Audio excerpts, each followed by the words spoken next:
Hello friend, good morning all of you. तो बच्चों, जिस मैं टॉपिक पर आज बात करना चाह रहा हूँ वो है नीति आयोग।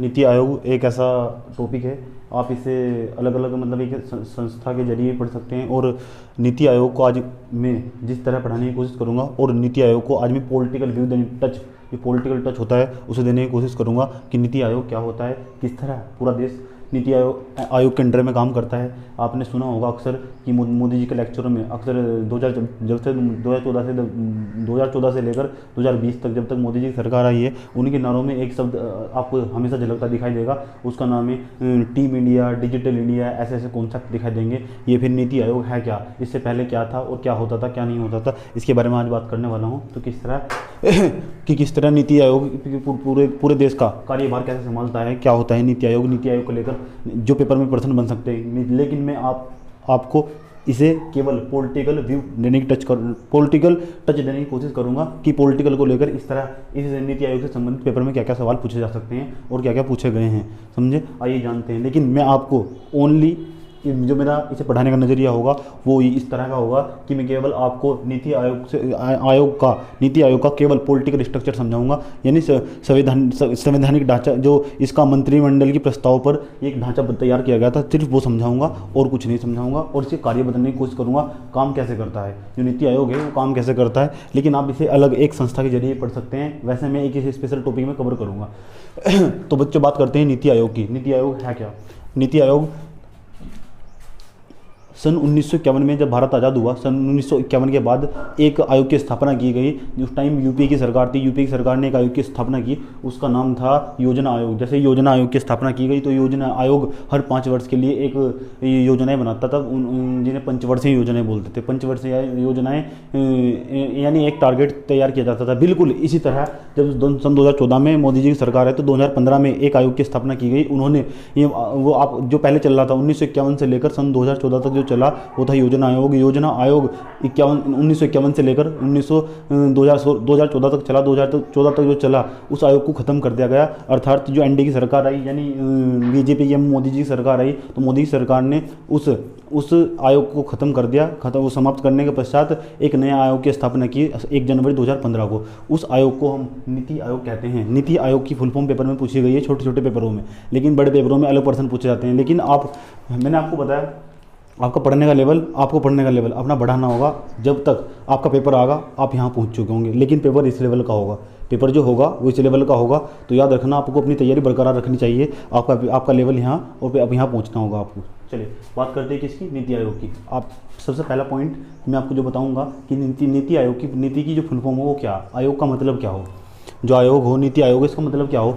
एन का क्या मतलब, आई का क्या मतलब है, टी का क्या मतलब है। जो एन है इसका मतलब आप चाहे तो कॉपी में नोट करके लिख सकते हैं। नंबर फर्स्ट पॉइंट नीति की फुल फॉर्म लिख सकते हैं। एन का मतलब होगा नेशनल, आई का मतलब होगा national institute transforming for India, national institute transforming for India आप लिख सकते हैं इसकी फुल फॉर्म पहले पॉइंट में। मैं पॉइंट वाइज लिखाऊंगा आपको, और किस तरह मैं केवल इसका जो पढ़ाने का तरीका होगा मेरा, वो जो मैं आपको समझाऊंगा केवल पॉलिटिकल टच देकर समझाऊंगा कि जो पॉलिटिकल टच होगा, इसका पॉलिटिकल व्यू होगा, सिर्फ उसी के जरिए मेरा पढ़ाने का होगा।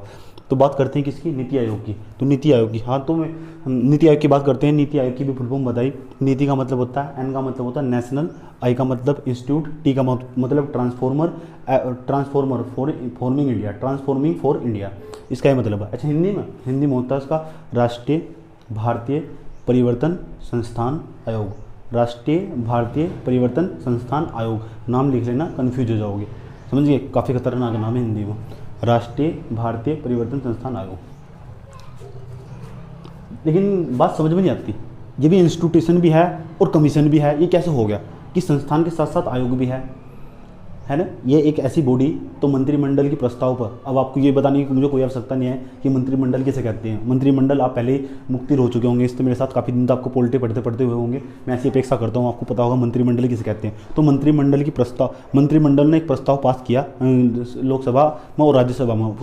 लोकसभा और राज्यसभा में जो प्रस्ताव पास करने के पश्चात वो राष्ट्रपति के पास गया, राष्ट्रपति ने उस पर हस्ताक्षर कर दिए। जैसे ही हस्ताक्षर कर दिए, वो प्रस्ताव पारित होकर फिर दोबारा लोकसभा के अंदर आया। जैसे तो वो ना फिर एक प्रस्ताव पास हुआ, जैसे तो एक आयोग की स्थापना की गई। उस आयोग का क्या नाम था, उस आयोग का नाम था नीति आयोग। नीति आयोग का हिंदी में नाम बताया, अभी इंग्लिश में नाम बताया। चलिए बात करते हैं। लेकिन आप मैंने बताया अभी देखो मैं किस तरह बात करी, मैंने कहा मंत्रिमंडल के प्रस्ताव पर, मंत्रिमंडल के मैंने क्या कहा अभी, मंत्रिमंडल के प्रस्ताव पर। वो आपसे ऐसे भी कह सके लोकसभा के प्रस्ताव पर, ऐसे भी कह सके, वो कह सके कार्यपालिका के प्रस्ताव पर। वो ऐसा आपको यूँ क्या कहा जाएगा, निम्नलिखित में से संवैधानिक आयोग क्या है, निम्नलिखित में से नीति आयोग क्या है। एक संवैधानिक संस्था, गैर संवैधानिक संस्था, वित्तीय संस्था, मंत्रिमंडल के प्रस्ताव पर वो स्थापित संस्था। तो आप आंतरिक लगाओगे मंत्रिमंडल के प्रस्ताव पर स्थापित संस्था। अगर मंत्रिमंडल के प्रस्ताव पर स्थापित संस्था नहीं होगी तो वहाँ इस तरह लिखा हुआ होगा कि कार्यपालिका के प्रस्ताव पर स्थापित संस्था, राष्ट्रपति के प्रस्ताव पर पारित संस्था। वही मतलब है उसका, जो हमारा प्रेसिडेंट हो ना वो कार्यपालिका का सदस्य होगा, उसके अंतर्गत आता हो। चलिए बात करते हैं किसकी, आइए बात करते हैं। तो पहला पॉइंट आपने इसकी फुल फॉर्म लिख ली होगी, दूसरा पॉइंट उसका हिंदी में नाम लिखिएगा, थर्ड पॉइंट आप ये लिखना कि मंत्रिमंडल के प्रस्ताव पर 1 जनवरी 2015 को नीति आयोग की स्थापना की गई। मंत्रिमंडल के प्रस्ताव पर, मंत्रिमंडल के ब्रैकेट में लिखिएगा कार्यपालिका के प्रस्ताव पर, कार्यपालिका के प्रस्ताव, मंत्रिमंडल या कार्यपालिका के प्रस्ताव पर 1 जनवरी 2015 को नीति आयोग की स्थापना की गई। समझे, पर्सन जितने भी बनेंगे ना यहीं से बनेंगे। आइए बात लिखा हुआ भी देखो, नीति आयोग का मैंने पूरा नाम लिखा हुआ हिंदी में, राष्ट्रीय भारत परिवर्तन संस्थान आयोग। आपको बताऊं जो नीति आयोग है ना, नीति आयोग की कलाकारी बिल्कुल इस तरह है, जब किसी की सरकार बनती है, कोई भी राजनीतिक दल हो या कोई भी पार्टी हो, जब उसकी सरकार अस्तित्व में आती है वर्तमान समय में, तो याद रखना वो अपनी 5 साल की योजनाएं तैयार करता है। और 1951 से लेकर 2014 तक ऐसा ही हुआ करता था। योजना आयोग के तहत यानी प्लानिंग कमीशन जो होता था उसके तहत 5 साल के अंदर क्या होगा एक टारगेट या लक्ष्य रखा जाता था। जिस तरह मोदी सरकार ने 2014 में आई थी तो उन्होंने एक मिशन रखा था, बस एक ही मिशन कामयाब हुआ उनका, वही मिशन था स्वच्छ भारत मिशन। वो कामयाब हुआ उनका मिशन, वे घर घर तक टॉयलेट पहुँचाने में और शौचालय पहुँचाने में ये कामयाब रहे, इस मिशन में कामयाब रहे, काफ़ी हद तक कामयाब रहे हैं। चलिए इस तरह ही 5 साल का प्रोग्राम था, अब वो एक्सटेंडिंग करके 2022 तक कर दिया गया, 2025-24 तक कर दिया गया। इसी तरह बिल्कुल इसी तरह योजना आयोग का काम था। योजना आयोग भी मैं आपको पढ़ाऊंगा, केवल मैंने एक वो टॉपिक उठाया जो वर्तमान समय का टॉपिक होगा और आपके लिए लाभदायक होगा, वो समझाने की कोशिश करी। मैं आपको बताऊंगा कि 12 की 12 पंचवर्षीय योजनाएं कैसी रही। आज तक 12 पंचवर्षीय योजनाएं, 12 पंजे कितने हो 60। आपको बताऊंगा कि 60 साल में 12 पंजे कितने हो 60 साल के अंदर क्या हुआ, किस तरह का इतिहास रहा, किस तरह सरकारें काम करती रही, वो एक अलग टॉपिक होगा मेरा। आप मेरे साथ जब पॉलिटी पढ़ते 30 वीडियो के पश्चात पहुंच जाओगे ना, ऐसा कोई भी सवाल होगा जिन शायद आपकी लाइफ में जो पॉलिटिकल का नहीं कर पाओगे। समझे, ट्रिक अगर आप पॉलिटिकल के अंदर किसी भी सब्जेक्ट के अंदर चाहे हिस्ट्री क्यों ना हो उसके अंदर अगर ट्रिक लेना स्टार्ट कर दो ना तो आप अपने ज्ञान का संकुचित कर देते हैं और ये आपके लिए समस्या खड़ी कर सकता है एग्जाम हॉल में। समझे, तो बच्चों बात कर रहे थे किसकी, नीति आयोग की। तो नीति आयोग की बात कर रहे थे। नीति आयोग की अभी स्थापना कब हुई थी, 1 जनवरी 2015 को हुई थी नीति आयोग की स्थापना। चलिए बात करते हैं नीति आयोग का हिंदी में नाम बताया अभी, राष्ट्रीय भारतीय परिवर्तन संस्थान आयोग। ये बिल्कुल इसका जो नेचर दिखाई देगा आपको नीति आयोग का, यानी नीति आयोग का जो आपको नेचर दिखाई देगा, उसकी प्रकृति केवल उसकी प्रकृति हूबहू बिल्कुल उसकी प्रकृति उसकी किसकी, नीति आयोग की प्रकृति हूबहू बिल्कुल उसकी जैसी दिखाई देगी जैसा कौन था, जो आपका था प्लानिंग कमीशन यानी योजना आयोग था। चलिए बात करते हैं किसकी, अब बात करते हैं जो नीति आयोग होती है। नीति आयोग आपको बताऊंगा इसमें कोई अंतर नहीं दिखाई देने का, छोटा मोटा डिफरेंस दिखाई देगा आपको, इसके अंदर कोई अंतर या डिफरेंस नहीं दिखाई देगा इस आयोग के अंदर उस आयोग के अंदर, बस नाम बदल दिया गया है ना। अब बस अपनी कलाकारी लेकर आनी चाहिए सामने, यही है।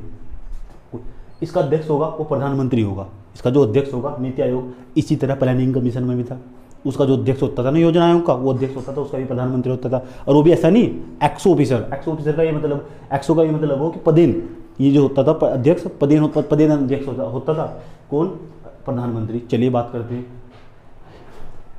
नीति आयोग की स्थापना 1 जनवरी 2015 को हुई। जैसे 1 जनवरी 2015 को उसकी स्थापना हुई, 1 जनवरी 2015 को उसकी स्थापना हुई नीति आयोग की। चलिए नाम ही बताया, राष्ट्रीय भारत परिवर्तन संस्थान आयोग का क्या मतलब है बताऊंगा बाद में। ये संस्थान होगा और ये आयोग होगा, इसका बताऊंगा, घबराओ धीरे धीरे देखते चलो। ये किसकी भांति कार्य करता है, ये योजना आयोग की प्रकृति यानी योजना आयोग की तरह ही कार्य करता है बिल्कुल हूबहू। अध्यक्ष कौन होगा इसका, प्रधानमंत्री होगा। इसका किसका, नीति आयोग का। जो नीति आयोग होगा उसका अध्यक्ष कौन होगा, प्रधानमंत्री वो भी कैसा, पदे नहीं। लेकिन मेरा सवाल यूँ नहीं है, मेरा सवाल कुछ और होगा। आइए जानते हैं, प्रधानमंत्री होगा। और जो प्रधानमंत्री का प्रधानमंत्री का दर्जा होगा ना, वो योजना आयोग के, अगर तुलना करनी स्टार्ट कर दो, योजना आयोग के अध्यक्ष के बराबर होगा और वही हूबहू होगा। तो फिर अंतर क्या है, आप देखना चाहो तो फिर इसमें अंतर क्या होगा, आइए जानते हैं अंतर क्या। उपाध्यक्ष इसका एक ही उपाध्यक्ष होगा और उसकी भी नियुक्ति की जाती है अध्यक्ष के द्वारा। जो उपाध्यक्ष होगा उसकी नियुक्ति की जाएगी, अपॉइंटमेंट किया जाएगा। जो उपाध्यक्ष होगा उसकी अपॉइंटमेंट की जाएगी किसके द्वारा, प्रधानमंत्री के द्वारा। जिसका अध्यक्ष होगा उपाध्यक्ष होगा। उपाध्यक्ष आपकी जानकारी के लिए बताऊं, मोदी जी ने ये जो आयोग बनाया है ना, ये बहुत ही सोच समझ कर बनाया है। इसके अंदर आपको ऐसे दिग्गज लोग दिखाई देंगे जो आईएएस अधिकारी होते हैं इसके अंदर, सारे के सारे जो होंगे आईएएस अधिकारी। आपने देखा होगा जितने में पढ़ाता चला रहा, पॉलिटिकल पढ़ाता चला जा रहा, आपको हर क्षेत्र में जो प्रशासन को चला रहे हैं, है नहीं, ऊपर तो सिर्फ मोदी जी बैठे हुए, लेकिन उनके लेक्चरों में जो दम दिखाई देगा वो प्रशासनिक अधिकारियों का दम दिखाई देगा। देख लो, देश की सबसे बड़ी संस्था नीति आयोग जिसे बोलते हैं, देश की सबसे बड़ी संस्था बोलते हैं, सबसे बड़ी संस्था, सबसे बड़ा आयोग बोलते हैं नीति आयोग। ये नीति आयोग पूरा देश चलाता है। इसके अंदर देख लो कौन लोग होते हैं, उसके उपाध्यक्ष कौन होता है, एक आईएएस ऑफिसर होता है। क्वालिफिकेशन का कोई जिक्र नहीं है इसमें, समझे। एक आईएएस ऑफिसर को नियुक्त किया जाता है, प्रधानमंत्री जिसे चाहते हैं उसे नियुक्त कर सकते हैं। उपाध्यक्ष का एक उपाध्यक्ष होगा, एक क्या होगा उपाध्यक्ष। नियुक्त कौन करता, नियुक्त होगा प्रधानमंत्री के द्वारा। इसका जो दर्जा होगा ना, जिसका उपाध्यक्ष होगा, नीति आयोग का जो उपाध्यक्ष होगा उसका दर्जा केंद्र सरकार के कैबिनेट मंत्री के बराबर होगा, समझे। उसका दर्जा केंद्र सरकार के कैबिनेट मंत्री के बराबर होगा। कैबिनेट मंत्री सबसे सर्वोच्च पद के अलावा सब पूरे भारत के अंदर सबसे बड़ा कैबिनेट मंत्री का दर्जा हो, समझे। और कैबिनेट मंत्री वही बन सके जो प्रशासनिक अधिकारी हो, आईएएस बैच के रिटायरमेंट के अधिकारी हो, उन्हें बनाया जा जो अपने अपने क्षेत्र के दिग्गज लोग हो, समझे। जैसे चलो मैं आसान भाषा में समझाता हूँ, क्या या कोई पढ़ा लिखा भी व्यक्ति बना जा सकता। आप कल पढ़ रहे या लिख रहे, कल आप ऑफिसर बन गए, है ना, और आपने सब थोड़े सब सब्जेक्ट पढ़े, जनरल स्टडी कर लिया आपने। एक बात बताओ, अगर एक ऐसा व्यक्ति था, मेरे जैसा व्यक्ति, वो पूरे साल भर पढ़ता जा रहा, लेकिन उस पेपर तो कोई मतलब नहीं, उन्होंने कोई पेपर नहीं दिया, है नहीं, लेकिन अपनी पढ़ाई नहीं रोकी। पढ़ाई करते करते धीरे धीरे वो पहुँच गया, वो पहुँच गया कि उसे पूरा अर्थशास्त्र समझ में आया, पूरा का पूरा सोशल इशू समझ में आया, पूरा का पूरा जुडिशरी समझ में आया, उसे पूरा का पूरा, और उन्होंने शोध करना स्टार्ट कर दिया। उसकी पहुंच इतनी होगी, मेरे जैसे व्यक्ति की पहुंच इतनी होगी कि लगभग उस इंग्लैंड, फ्रांस, ऐसा कोई देश ना बचा हो, यूरोप का कंट्री का, अब अमेरिका कंट्री का, जिसको पूछता ना हो कि हमारे देश में आओ, आप हमारे देश की पॉलिसी तैयार करो, है नहीं, तो आप बताओ उसके सामने आप हो क्या, कुछ भी नहीं है, उसके नुकून के बराबर भी नहीं है आप किसी में एक जिले तक। इसलिए कभी पढ़ाई नहीं रोकनी चाहिए, समझ गए। आप कितने बड़े अधिकारी बन रहे हो, इसलिए कभी पढ़ाई नहीं रोकनी चाहिए। यही कारण हो जो आपके आईएएस अधिकारी होंगे ना, वे अधिकारी को, आईएएस अधिकारी हो या पीसीएस अधिकारी को, पद पर जाने के पश्चात अपना जो लेवल हो वो कभी कम नहीं होने देते। यही कारण हो, सीखो उन तक।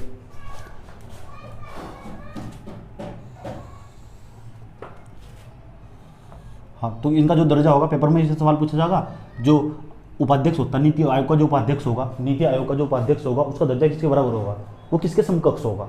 जो नीति आयोग होगा उसका जो उपाध्यक्ष होगा वो किसके समकक्ष होगा, उसका दर्जा किसके बराबर होगा। तो याद रखना, उसका दर्जा केंद्र सरकार के कैबिनेट मंत्री के बराबर होता है, केंद्र सरकार के कैबिनेट मंत्री के बराबर होता है। चलिए बात करते हैं किसकी, कार्यकाल की। हाँ, तो बात करते हैं कार्यकाल की। तो बच्चों आपकी जानकारी के लिए बताऊं, इसका कोई कार्यकाल निश्चित नहीं होता। ये प्रधानमंत्री जब अपने पद से अपने पद से उसे हटा सकते हैं। प्रधानमंत्री जब चाहे उसे अपने पद से हटा सकते हैं। अच्छा, नाम सुना अरविंद पनगड़िया, राजस्थान से बिलोंग करते हैं, बहुत बड़ा आईएएस ऑफिसर थे।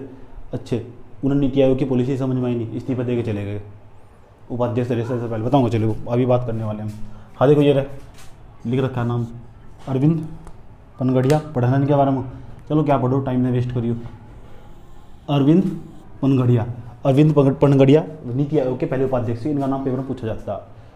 जो अरविंद पनगड़िया बहुत ही बड़े कलाकार थे। एक आईएएस एक क्षेत्र पड़ता भीलवाड़ा, उस क्षेत्र के राजस्थान के भीलवाड़ा, मुझे नहीं पता शायद कौन सा, लेकिन राजस्थान के राजस्थान कैडर के आईएएस अधिकारी थे। कौन, अरविंद पनगड़िया। चलिए बात करते हैं इसकी। वर्तमान समय में कौन है इसके उपाध्यक्ष, जो वर्तमान समय का आपको दिखाई देगा नीति आयोग का जो उपाध्यक्ष होगा वर्तमान समय में, बीच बीच में कौन है उनकी जानकारी नहीं आती, पहला और लास्ट का याद रखना। वर्तमान समय में इनके जो उपाध्यक्ष हैं वो होंगे राजीव कुमार। आप सर्च करके भी देख सकते हैं राजीव कुमार, लेकिन ये बहुत बड़े अर्थशास्त्री है। मैंने बताया मोदी जी ने ना जो इसके अंदर लोग ले गए, बहुत ही सोच समझ के ले गए, बहुत ही अलग अलग क्षेत्र के दिग्गज, लेकिन आपकी जानकारी के लिए लेकिन सारे फ्लॉप बताऊंगा।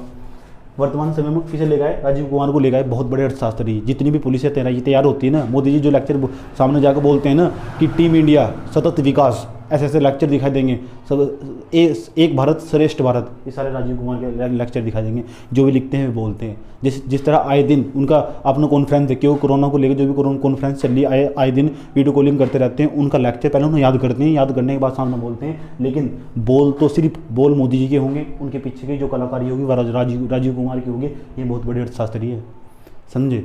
अब देखो एक IAS अधिकारी का जो लेवल होगा वो कितना वो डिफिकल्ट होता है, समझे। कितना माइंड यूज़ करते हैं, क्या बोलना, किस तरह लोगों को अट्रैक्टिव और प्रभावित किया जा सकता, समझ गए। पीछे का राज जानने की कोशिश करो, आपको पता ही नहीं क्या चाह रहा। ये तो बताऊँ, आजकल यहाँ पढ़े लिखे लोगों तो बात करो तो ऐसा लगे ये नहीं पढ़ा, ऐसा लगे फिर तो बात करके इससे लगा ना पढ़ो तो बेहतर होता। ये जो सामने वाला जो बात कर रहे हैं आप, जिस तरह यहाँ के लोगों तो आसपास तो किसी तो ये बात करो, जिस क्षेत्र में लोगों तो बात करो, डिग्री लिए घूम रहे बात करो, है नहीं तो बात करो, इससे लगा अनपढ़ वाली बात करो, अनपढ़ वाली बात करो। जैसे इससे अच्छा तो ये होता क्यों ना पढ़ता, तो वही बेहतर होता। चलिए बात करते हैं किसकी, अर्थशास्त्री की। हाँ, तो राजीव कुमार कौन है, अर्थशास्त्री। इसमें निम्न प्रकार के सदस्य होते हैं, ये सबसे पॉजिटिव पॉइंट है इसका। इसके अंदर कौन कौन सदस्य होते हैं, चलिए इतना मैंने आपको समझाया। चलिए राजीव कुमार के बारे में बताया अभी। इसके अंदर निम्नलिखित प्रकार के सदस्य होते हैं, आप कापी मैडिंग बना सकते हैं। कौन कौन सदस्य होते हैं, सबसे पहला जो मैं आपको समझाने वाला हूँ, इसके अंदर कौन कौन सदस्य होते हैं आइए जानते हैं। अस्थायी सदस्य होते हैं, अस्थायी सदस्य होते हैं। नंबर 1, अस्थायी सदस्यों को पूर्णकालिक सदस्य भी कहते हैं, इन्हें हटाया नहीं जा सकता, है नहीं। अस्थायी सदस्य पूर्णकालिक सदस्य भी कह सकते हैं, ओब्लिक करके लिख सकते हैं, या पूर्णकालिक सदस्य। हाँ, तो किसकी बात कर रहे हैं दोस्त, किसकी, अस्थायी सदस्य होगी। अस्थायी सदस्य किसके, नीति आयोग के। अस्थायी सदस्य कौन कौन से होंगे, आइए बात करते हैं अस्थायी सदस्य कौन कौन से होंगे। अस्थायी सदस्य आपको बताऊं, अब तक इसके अंदर 5 अस्थायी सदस्य हो सकते हैं, लेकिन अब तक 4 ही बने। जो नीति आयोग होगा 4 बने, एक का जो पदों में खाली पड़ा हुआ वहाँ मैं जाऊँगा, मुझे लग रहा है ऐसा। ये क्या अस्थायी सदस्य, कौन से अस्थायी सदस्य, या पूर्णकालिक सदस्य बोलते हैं। इनका आपको बताऊं, मैंने बताया ना, नीति आयोग के अंदर जितने भी लिए गए ना, छाँट कर लिए गए, अपने अपने क्षेत्र के दिग्गज लोग लिए गए। मोदी जी दिमाग देखो उस मोदी जी का। आइए जानते हैं, पूर्णकालिक सदस्य बोलते हैं, पूर्णकालिक सदस्य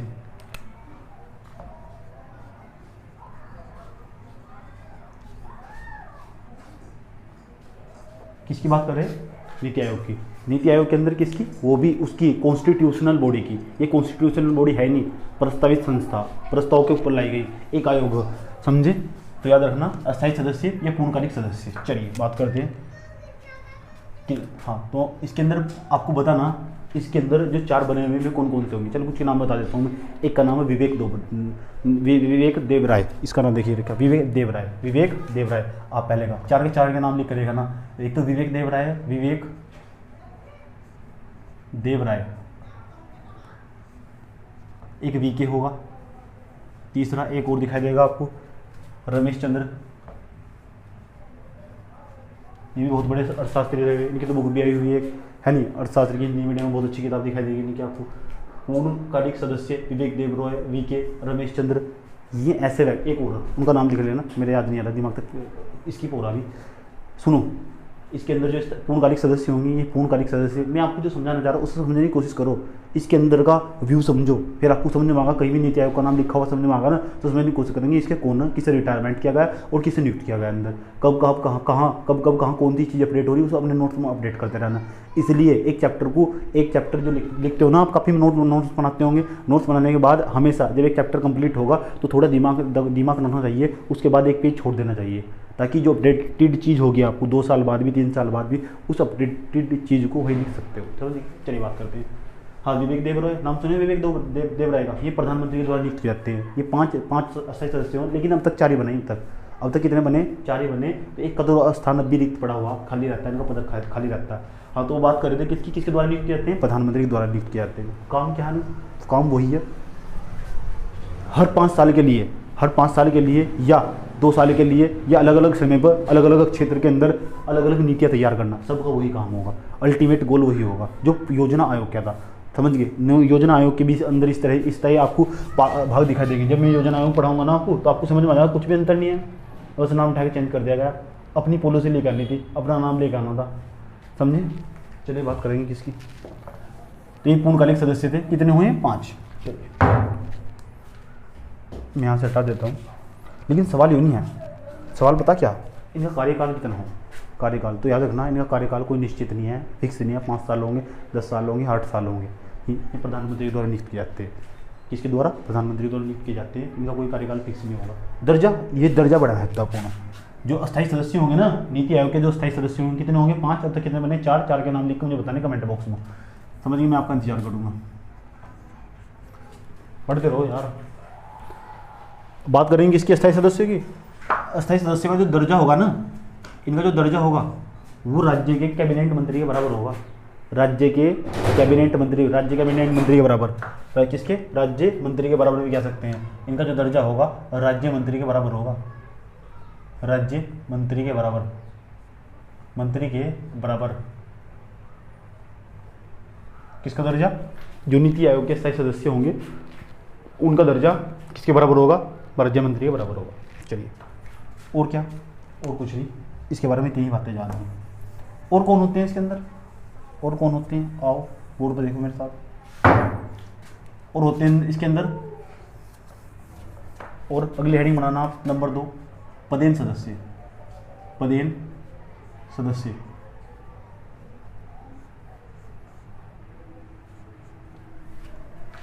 एक्स ऑफिसर पर्सन, पदेन सदस्य हेडिंग बनाओ इसके अंदर। इसके अंदर पदेन सदस्यों के अंदर कौन कौन दिखा देंगे? अपना नाम सुनाओ। गृह मंत्री का वर्तमान समय में कौन है? Home minister Amit Shah. अमित शाह भी नीति आयोग के ही सदस्य दिखा देंगे आपको, लेकिन वे कौन से? पदेन सदस्य। और किसके द्वारा नियुक्त किए गए? प्रधानमंत्री के। समझे? आइए बात कर लेते हैं इनके बारे में। आपको बताना मैं यहाँ लिख देता हूँ कि पदेन सदस्य कौन कौन से होते हैं। आपसे सीधा प्रश्न पूछा जाएगा, निम्नलिखित में से कौन सा पदेन सदस्य नहीं है? 4 ऑप्शन देकर चले जाएगा। आपको बताना चाहिए जो गृह मंत्री हो ना नीति आयोग का, वो भी पदेन सदस्य हो। गृह मंत्री, गृह मंत्री नाम बताना आपको, मुझे नहीं पता। नंबर 2 यहाँ नाम लिखना ना, हमने नोट्स में मेंशन कर लेना। नेक्स्ट जो दिखा देगा वित्त मंत्री भी, जो फाइनेंशियल मिनिस्टर होगा ना, फाइनेंशियल मिनिस्टर होगा, वो भी इसके अंदर इसका ही पदेन सदस्य दिखाई देगा। किसका? नीति आयोग का। बताओ, इन योजनाएं तैयार करते हैं, ये योजनाएं उनको विचार विमर्श करते हैं, सबका अलग अलग विभाग बांटा हुआ। नीति तैयार करने का काम किसका? IAS बैच के जो ऑफिसर अधिकारी हो उनका हो, और सही और गलत ठहराने का काम किसका हो? इन मंत्रियों का होगा। वित्त मंत्री, वित्त मंत्री।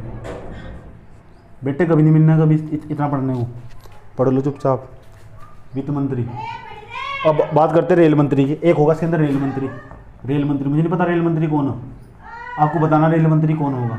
नंबर 4 दिखाई देगा। एक हो कृषि मंत्री, इसका भी नाम बताना आपको मुझे कि कृषि मंत्री वर्तमान समय में कौन है, अपने नोट्स में मेंशन कर लेना, समझ गए।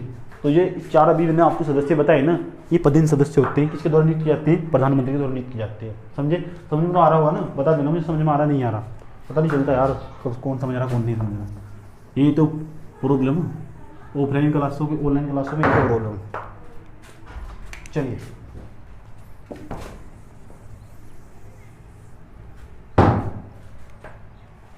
और कौन?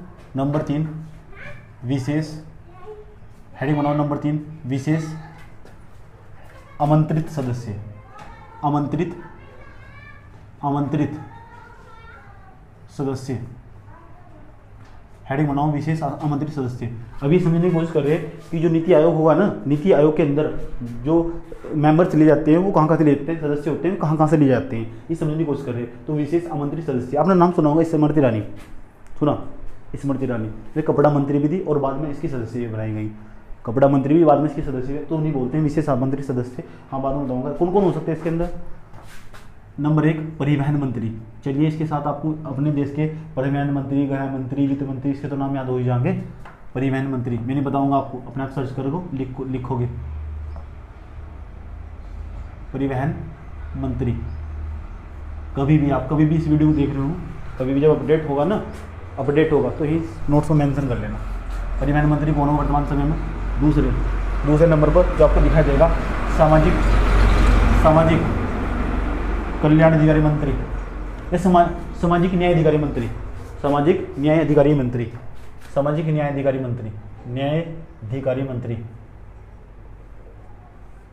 ये भी इसका भी नाम बताना आपको मुझे क्या होगा, समझे। नंबर 3 अगली हेडिंग बनाओ, इसके हेडिंग मतलब इसके अंदर लिखो मानव संसाधन विकास मंत्री। ये तो हमारे यहाँ के ही मानव संसाधन विकास मंत्री, मानव संसाधन विकास मंत्री। इनका सबका नाम बताना आपको क्या क्या होगा, इनका सबका नाम। ये विशेष मंत्री सदस्य, ये भी नीति आयोग के मेंबर होते हैं, समझे। चलिए, सोच रहे होंगे कितने मेंबर होंगे इसके अंदर, देखते जाओ बेटे।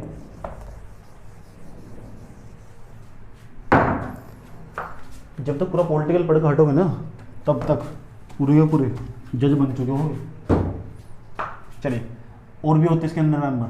अच्छा, ये कौन होते हैं? अस्थायी सदस्य, कभी भी हटाया जा सकता, बना नहीं अब तक कोई, बताऊंगा, देख लो। अस्थायी सदस्य, अस्थायी सदस्य, अस्थायी सदस्य कैसे होते हैं याद रखना। किसी भी विश्वविद्यालय के जो प्रोफेसर होंगे, आज तक बना नहीं गया, किसी भी विश्वविद्यालय के प्रोफेसर, यूनिवर्सिटी जो होती है ना, विश्वविद्यालय, विश्वविद्यालय या अनुसंधान संगठन, जैसे इसरो हुआ है नहीं, कोई रिसर्च सेंटर होगा, उसके जो साइंटिस्ट होंगे उसे भी नियुक्त किया जा सकता नीति आयोग के अंदर, ताकि नीतियाँ तैयार कर सके, समझे। अनुसंधान संगठन, शॉर्टकट में लिख दे रहा हूँ, खुद लिख लेना।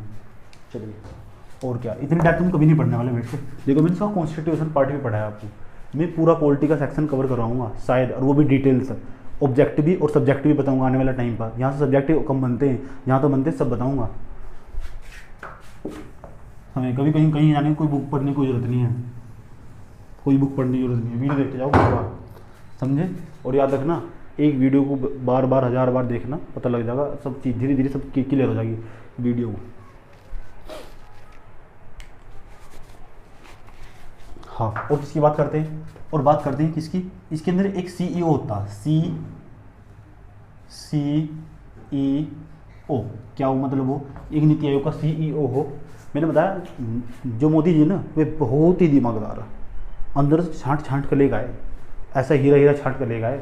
उन्हें पता कि केरल के अंदर कोई एक ऐसा IAS अधिकारी, उसने ऐसा मॉडल तैयार किया कि उसने ना कि पूरे केरल राज्य को प्रॉफिट पहुंचाया, ऐसी पुलिस ने तैयारी करी, उसे उठाकर सीधे केंद्र में ले आए, उसका ट्रांसफर कर गया। ये दिमाग था मोदी जी का, समझ गए। हाँ, आपकी जानकारी के लिए बताऊँ, जो सरकार है ना, ये सरकार बहुत दिमागदार है। इसमें कोई ऐसा तो बात नहीं है कि ये सरकार हमेशा उद्योगपति का पतन करती है, यानी कि पूरे क्षेत्र को ना धीरे धीरे पूंजीवाद की तरफ खींच रही है। हम समाजवाद तो पूंजीवाद की तरफ ले जाना, ऐसा हो नहीं सकता। क्यों? तकनीक की कमी दिखाई देगी आपको आपके अंदर, समझे। अब देखो, यहाँ कोई भी जितने भी बच्चे होंगे, सबका दिमाग किस तरफ दौड़ रहा है, सबका दिमाग BA BSc की तरफ दौड़ रहा है। किसी तो कुछ इंजीनियरिंग करनी है, जी नहीं, BTech वाले तो घर में वो आलू बेचते हुए फिर रहे। आपको इस तरह दिखाई देंगे, इस तरह के वाक्य दिखाई देंगे। क्यों? क्योंकि तकनीक के पूरे भारत के अंदर तकनीक की कमी होती चली जा रही है, इसलिए लेबराइजेशन ज़्यादा बढ़ रहा है कि आपको जगह जगह देखो, कोने कोने में आपको मजदूर मिल जाएंगे। ये देश की वर्तमान समय में की स्थिति, मैं तो लिखता रहता हूँ, पढ़ता रहता हूँ, तो पता रहता है मुझे क्या हो रहा क्या नहीं हो रहा। तकनीक की आज भी हमारे देश में इतनी कमी है। अगर तकनीक नहीं होगी ना किसी क्षेत्र में, पूंजी तकनीक नहीं होगी, तो फिर याद रखना प्रोडक्शन नहीं हो सकता। और जब प्रोडक्शन नहीं हो सकता ना, है नहीं, उत्पादन नहीं हो सकता, तो फिर इनकम नहीं जनरेट हो सकती। और जब इनकम नहीं जनरेट होगी ना, तो फिर आय नहीं होने की। जब आय नहीं होने की, तो इन्वेस्टमेंट नहीं होने का। जब इन्वेस्टमेंट नहीं होने, निवेश नहीं होने का, जब निवेश नहीं होने का ना, तो याद रखना ग्रोथ कभी नहीं हो सकती उस क्षेत्र में, वो कभी भी डेवलप कंट्री नहीं बन सकता, समझे। CEO यानी चीफ एक्सो ऑफिसर, चीफ एक्सो ऑफिसर, याद रखना। क्या बोलते हैं सर? चीफ एक्सो ऑफिसर। ये नीति आयोग है, नीति आयोग के अंदर एक होता मुख्य कार्यकारी अधिकारी, बोलते हैं सर चीफ एक्सो ऑफिसर। CEO का मतलब लिख लेना, नोट कर लेना, चीफ एक्सो ऑफिसर। क्या? चीफ एक्सो ऑफिसर, मुख्य कार्यकारी अधिकारी। मुख्य कार्यकारी अधिकारी बोलते हैं सर चीफ एक्सो ऑफिसर। चलिए, ये मुख्य कार्यकारी अधिकारी होता।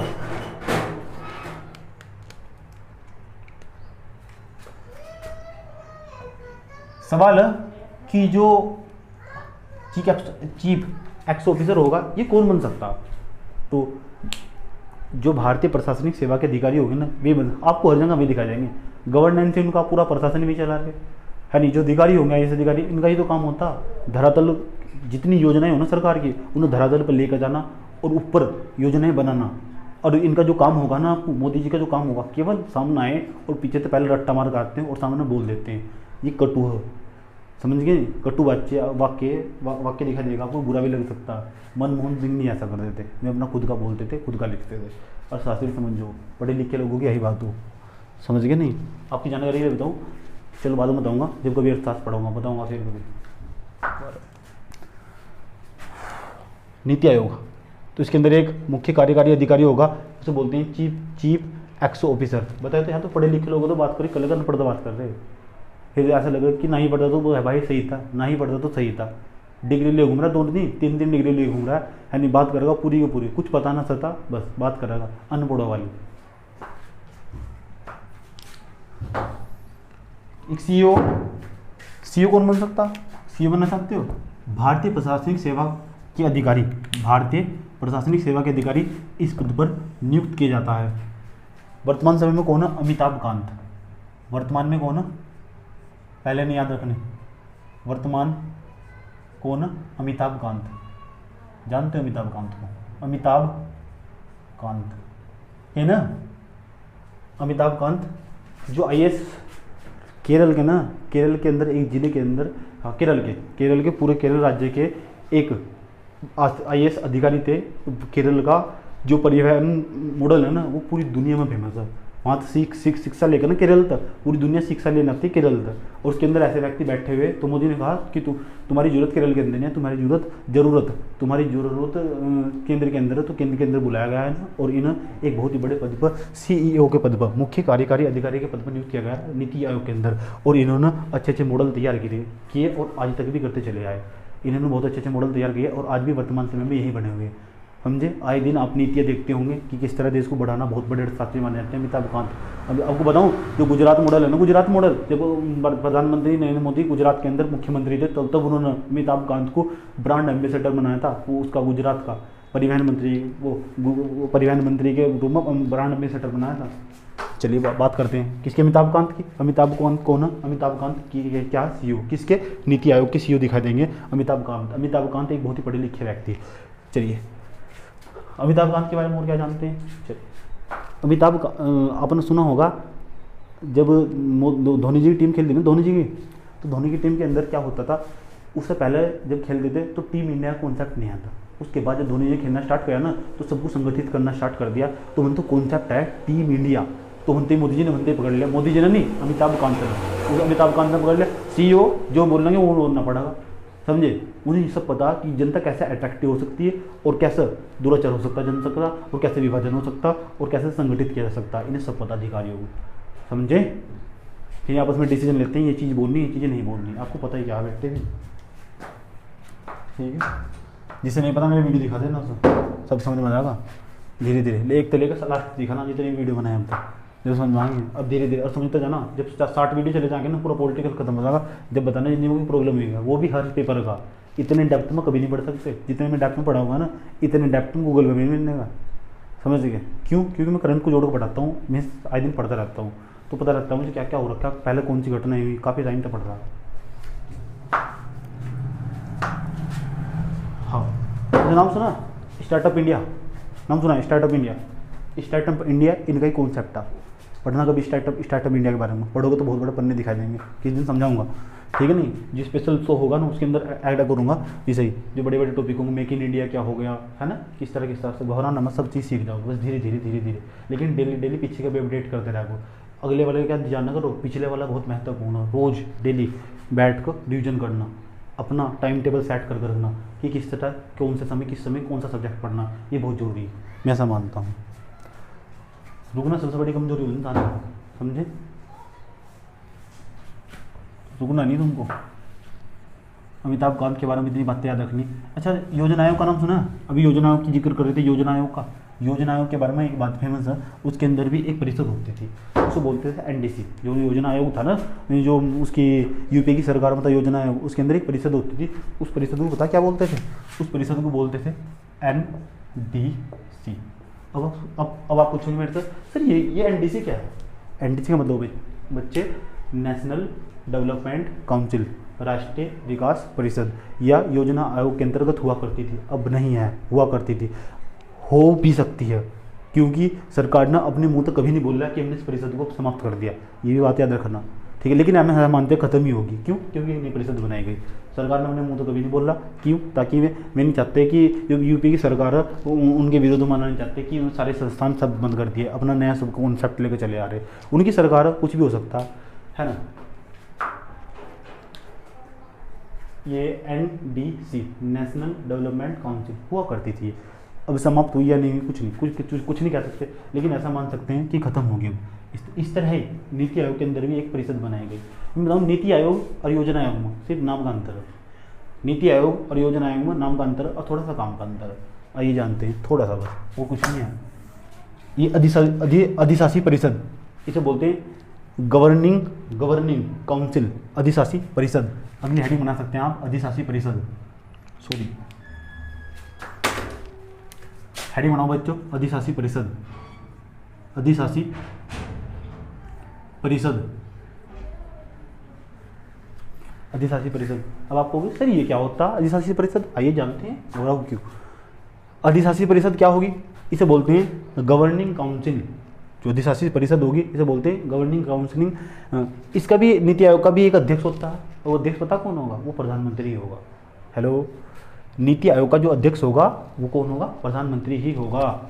उसके बाद इसका भी एक उपाध्यक्ष होगा। अच्छा चलिए, नीति आयोग के सभी सदस्य इसके भी सदस्य होंगे, है ना। जो अधिशासी परिषद होगी ना, इसने टीम इंडिया का कॉन्सेप्ट निकाला था। मोदी जब भी कहते हैं मेरी इंडिया जो टीम होगी ना काम करने की, वो टीम इंडिया होगी, वे सबको साथ लेके चलते हैं। अब मैं आपको जो समझाने जा रहा हूँ वो बहुत ही महत्वपूर्ण चीज़ है, समझे। नीति आयोग के कार्य है, क्योंकि जब तक आपको कोई भी संस्था हो, कोई भी कमीशन हो, कोई भी बॉडी हो, कोई भी आपका मंत्रालय हो, जब तक उसका आपको अल्टीमेट गोल नहीं पता लगेगा ना, उसका ऑब्जेक्टिव क्या होगा, उसका उद्देश्य क्या होगा, तो संस्थाएं सब आप बेकार, उसका पढ़ा लिखा आपने खो दिया। इसलिए आप ध्यान लगा सुनना, इसके बारे में बात करने सकता हूँ। चलिए पहले पॉजिटिव साइड बताऊँ, पहले चलिए पॉजिटिव साइड सुनना, फिर नेगेटिव साइड सुनना। हर चीज़ के दो साइड हो, एक पॉजिटिव एक नेगेटिव। बेटे सर्च करके देख लेना, मिलने का नहीं इतना जो बताऊँगा। अच्छा, इसे मैं हटा दे रहा हूँ, अधिशासी परिषद को, ताकि आपको समझने में आसान नहीं हो।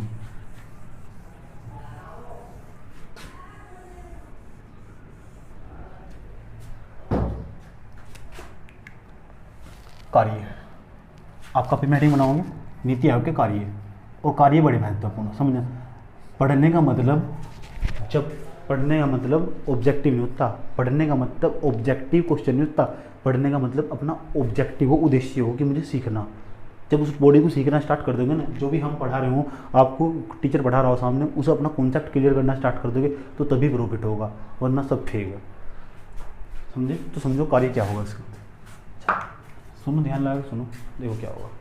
पहला पॉइंट क्या होगा, अभी वर्तमान सरकार के पास, ये जो सरकार चल रही है, इसके पास जितने भी संसाधन दिखा देंगे आपको, जो भी मौजूद संसाधन, यानी सीमित संसाधन, जो सीमित संसाधन होंगे उनका डिजिटलीकरण करना, इलेक्ट्रॉनिक और सूचना प्रौद्योगिकी के माध्यम तक IT सेल का इस्तेमाल कर डिजिटल इंडिया बनाना, ये उसका ऑब्जेक्टिव था। आपने नाम सुना होगा डिजिटल इंडिया, यहीं से आया है ना। स्टार्टअप इंडिया यहीं से आया, मेक इन इंडिया यहीं से आया। अपने जो यहाँ के वो होंगे ना, एक बात बताओ अगर मुझे, यहाँ सबसे बड़ी चीज़ की एक ही कमी है, किसकी? पूंजी की और तकनीक की। पूंजी तो चला है ही नहीं, गरीब तो देश कहला गए हम, है नहीं, तो तकनीक भी तो नहीं है, और तकनीक पर ध्यान भी नहीं दिया जा रहा। तकनीक पर क्या नहीं दिया जा रहा? ध्यान भी नहीं दिया जा रहा। चलो बाद में बात करूँ, पहले इसका पॉजिटिव साइड सुन लो। संसाधन के समुचित उपयोग हेतु सूचना प्रौद्योगिकी का आधिकारिक उपयोग करना।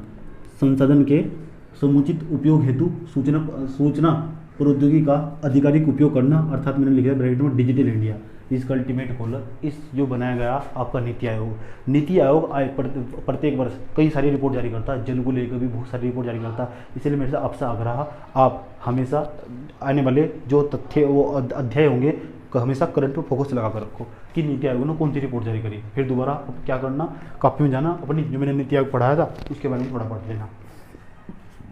ऐसा करना होता, पढ़ना ऐसा होता। ये पहला पॉइंट है जो मैंने आपको बताया। दूसरा पॉइंट क्लियर कर दूंगा, बनाना सब क्लियर कर दूंगा, समझे। तो मानव के पास जितने भी समुचित संसाधन होंगे उनका उपयोग करके इलेक्ट्रॉनिक और सूचना प्रौद्योगिकी के माध्यम से, माध्यम से उनका विस्तार करना, अर्थात डिजिटल इंडिया बनाना, है ना। मेक इन इंडिया बनाना, स्टार्टअप इंडिया बनाना, बहुत बड़े प्रोग्राम है, ये आज तक भी चलते दिखाई दे रहे हैं आपको, समझ गए। कार्य प्रगति पर, अच्छा, अलग अलग मिशन तैयार करना, इस इनका ही काम है, ये बॉडी दिखाई देगी आपको। ये नंबर फर्स्ट हुआ। ये नंबर सेकंड एक शब्द मिलता है, उसका नाम बोलते हैं संघवाद। पढ़ाने वाला आपको आज की, जब मैं केंद्र राज्य संबंध पढ़ाऊंगा तो पढ़ाऊंगा कि संघवाद किसे कहते हैं, यानी फेडरलिज्म किसे बोलते हैं। जो संघवाद होगा, ये संघवाद क्या होगा। अभी दूसरा मैं आपको समझाने की कोशिश, कार्य क्या होंगे इसके, नीति आयोग के कार्य। संघवाद आप कापी में हेडिंग मत बनाना, अभी पहले समझ लो संघवाद क्या होगा। संघवाद आपको ना जो हमारा संविधान है उसकी प्रकृति हूबहू इस तरह दिखाई देगी। जो योजना आयोग होता था ना, योजना आयोग के अंदर केवल केंद्र के मेंबर होते थे, केवल केंद्र के मेंबर। उससे मुख्यमंत्री उन जो योजना आयोग था उन्हें मुख्यमंत्री तो कोई मतलब नहीं है। जो मुख्यमंत्री होंगे ना राज्य के, उन्हें कोई मतलब नहीं है इसकी मीटिंग में आओ या ना हो योजना आयोग की, मैं तो अपनी नीतियाँ बनाने में व्यस्त, उन्हें कोई मतलब नहीं है, समझ गए, उन्हें कोई मतलब नहीं है। चलिए, तो मोदी जी कहते हैं नहीं,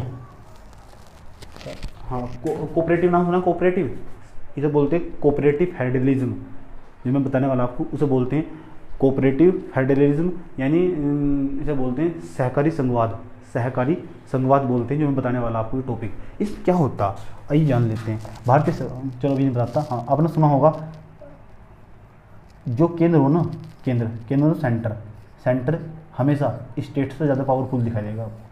हर क्षेत्र में सेंटर स्टेट से ज़्यादा दिखाई देगा पावरफुल। सेंटर का मतलब वो केंद्र राज्य से ज़्यादा पावरफुल दिखाई देगा आपको। हमारे संविधान से सत्ता प्रदान की गई।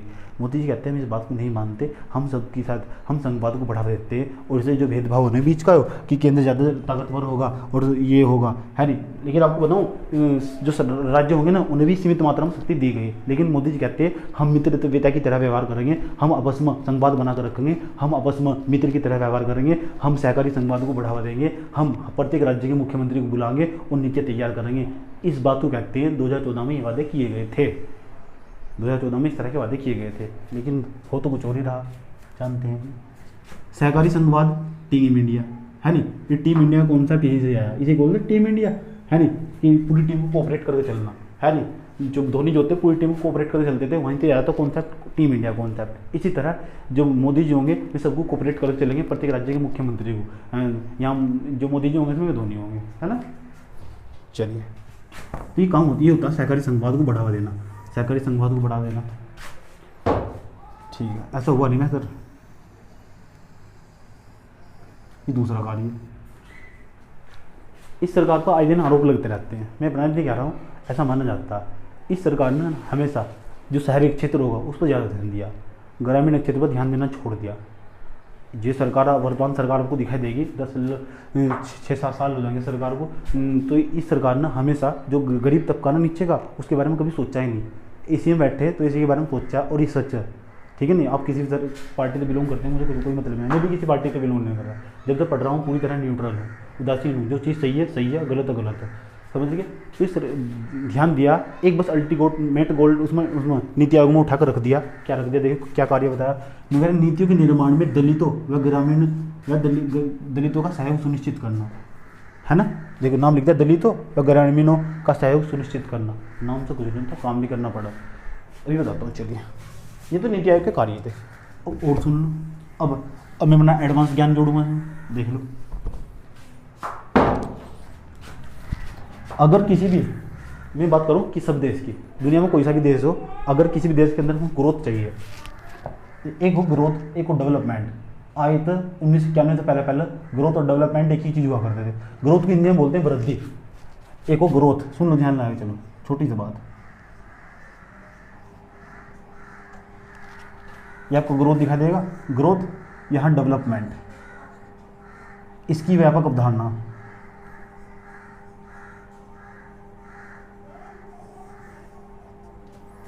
ये डेवलपमेंट, आपको वृद्धि तक विकास को पहुंचना, ये वृद्धि हुई, ये डेवलपमेंट हुआ।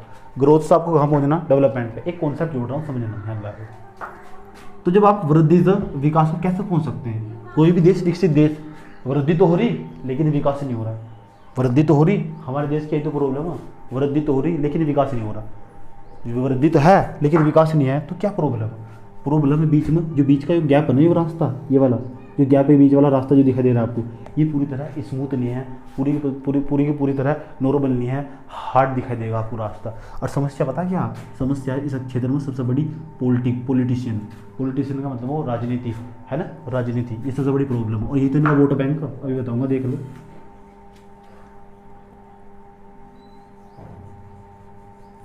ये आपको पॉलिटिशियन दिखा देंगे, पॉलिटिशियन। और क्या, ग्रोथ करनी है ना, ग्रोथ था, अगर चीज़ों को डेवलपमेंट पर लेकर जाना तो जरूरी होगी आर्थिक आर्थिक और सामाजिक, आर्थिक और सामाजिक अक्षेत्र पर ध्यान देना।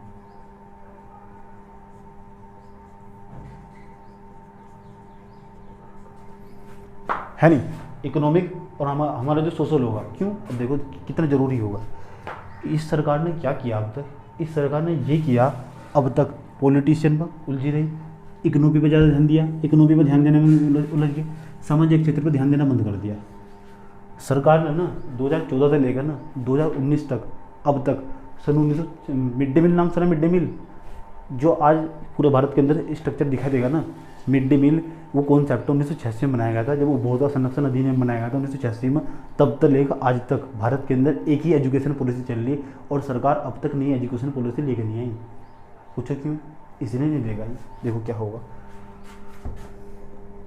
सामाजिक क्षेत्र पर ध्यान देना, नई एजुकेशन पॉलिसी लेकर अब लेकर आने वाले थे, अब लेकर आने वाले सामाजिक क्षेत्र पर ध्यान देते तो लोग क्या होते, जागरूक हो जाते हैं। अब आप मेरे से पढ़ रहे तो धीरे धीरे जागरूक हो रहे और चीज़ें सही क्या और गलत क्या समझने की कोशिश कर रहे। सरकार ने कभी भी इस क्षेत्र पर ध्यान नहीं दिया, पढ़ाई पर ध्यान नहीं दिया। दिल्ली जैसे क्षेत्र में चले जाओ, आपको दिल्ली की जानकारी बताऊं, अगर दिल्ली में आपका एक्सीडेंट हो, ऐसा होना चाहिए दिल्ली में अगर आपका एक्सीडेंट भी हुआ ना तो याद रखना व्यक्ति उठा कर ले जाएगा और फ्री में। जब आप कटवाओगे ना बिल देखोगे तो 0 आगा। ऐसा स्ट्रक्चर है वहाँ। न्यूजीलैंड नाम सुना? न्यूजीलैंड, दिल्ली तो मांगा ना। अपने यहाँ का स्ट्रक्चर बताओ, समझ गए? स्कूल की बात, कोई भी स्कूल, और जिस स्कूल ने हॉस्पिटल में पैसे मांग लिए ना उसका लेसन कैंसिल। वो जिंदगी में कभी स्कूल नहीं खोल सकता, कभी हॉस्पिटल नहीं खोल सकता। तो सीखना हो तो दिल्ली से सीख लो, समझ गए? ऐसा स्ट्रक्चर तैयार किया हुआ वहाँ से। और तो यहाँ प्रॉब्लम कहाँ कि सामाजिक चीज़ों पर ध्यान ना देकर, है नहीं तो क्या करना। देखो मैं किसी पार्टी फेवर में नहीं हूँ, एडवांस बता रहा हूँ आपको। देखो इस क्षेत्र पर ध्यान नहीं दिया तो क्या हुआ, एजुकेशन पर अगर ध्यान देंगे तो लोग क्या हो जाएंगे, जागरूक हो जाएंगे। समझे? एजुकेशन पर ध्यान देंगे तो लोग जागरूक हो जाएंगे, और जैसे लोग जागरूक होंगे ना तो फिर वे पॉलिटिशियन में उतरेंगे, और जब पॉलिटिशियन में उतरेंगे ना तो समस्याएं खड़ी देखेंगे और यहाँ का रास्ता दिखा देगा उन्हें साहब का कि ग्रोथ डेवलपमेंट कैसे नहीं हो रहा। समझ गए? नहीं तो इसकी नीतियाँ अलग अलग दिखाई देती हैं, आए दिन आलोचना होती रहती है सरकार की। समझ गए? तो मैं किसी की आलोचना तो करता नहीं, मैं इस तरह ऐसा मानना, इस तरह हम पढ़ते रहते हैं तो पता रहता है। समझ गए? तो ग्रोथ डेवलपमेंट बहुत बड़ी चीज़ है कि कैसे ग्रोथ डेवलपमेंट है, ये आज भी सरकार का यही इशू। अल्टीमेट बजट में जो चीज़ दिखाई देगी ना, पूरा बजट पढ़ोगे 2020 का 21 का जो बजट आया था, उस बजट के अंदर आपको ये सारी चीज़ें दिखाई देंगी आपको। समझ गए? कि ग्रोथ हम डेवलपमेंट पर कैसे जा सकते हैं, इसके लिए जितनी भी नीति तैयार की गई, जितने बजट पेश किया गया, बजट के अंदर जितना भी अलग अलग क्षेत्र में जितना भी प्रावधान किया गया, सभी इस चीज़ पर जोर डाल ले कि ग्रोथ तो कैसे डेवलपमेंट पर जाया जाए। समझे? तो आज की इस एपिसोडों में इतना ही रखता हूँ। अब मैं आपको कल मिलता हूँ। समझे? अब वीडियो लगभग कंटिन्यू रहेगी, मेरा ऐसा मानना। समझे? अगर कोई प्रॉब्लम ना हुई तो लगभग वीडियो सारी कंटिन्यू रहेगी। Thank you very much.